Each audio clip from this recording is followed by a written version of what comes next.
আজকের ভিডিওতে আমরা খুব সহজভাবে জানব ONU কি, এটা ব্রডব্যান্ড লাইনে কি কাজ করে, আর EPON আর XPON এর মধ্যে কোনটা ভালো। যারা ইন্টারনেট নিয়ে একটু বুঝতে চান তাদের জন্য ভিডিওটা কাজে লাগবে। এর পূর্ণ রূপ হলো অপটিক্যাল নেটওয়ার্ক ইউনিট। সোজা বাংলায় বলতে পারেন এটি ফাইবার অপটিক ইন্টারনেটের মডেম।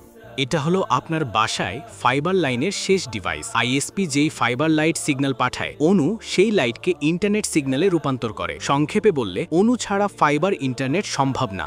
আইএসপি আপনার বাসায় যে সরু তারটি ফাইবার কেবল দেয়, তার ভেতর দিয়ে ইন্টারনেট আসে আলো বা লাইট সিগন্যাল হিসেবে। কিন্তু সমস্যা হলো আপনার রাউটার, কম্পিউটার বা মোবাইল ফোন এই আলো বুঝতে পারে না। তারা বোঝে বিদ্যুৎ বা ইলেকট্রিক সিগন্যাল। ঠিক এই জায়গাতেই অনু ম্যাজিকের মতো কাজ করে।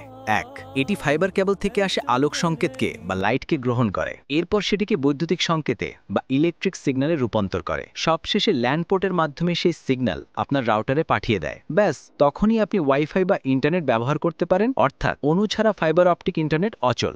বাজারে অনু কিনতে গেলে দোকানদার আপনাকে জিজ্ঞেস করবে, ভাই ইপন নেবেন নাকি এক্সপন? এখানেই অনেকে কনফিউজড হয়ে যান। চলুন পার্থক্যটা বুঝি।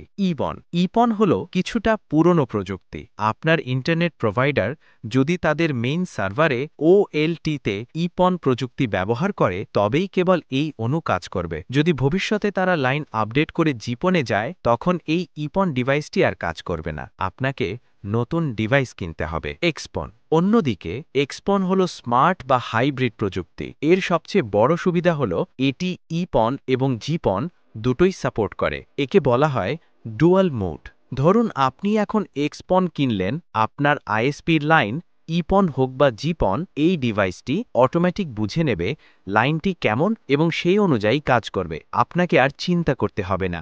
জিপন বেশি ফাস্ট, স্টেবল এবং ডেটা এনক্রিপ্ট করে। বেশিরভাগ হাই কোয়ালিটি ফাইবার লাইনে এখন জিপন বা এক্সপন ব্যবহার করা হয়। আশা করি ONU, ইপন আর এক্সপন নিয়ে আপনার সব কনফিউশন ক্লিয়ার হয়েছে। ভিডিও ভালো লাগলে শেয়ার করুন আর কমেন্টে জানান পরের ভিডিও কোন বিষয়ে চান।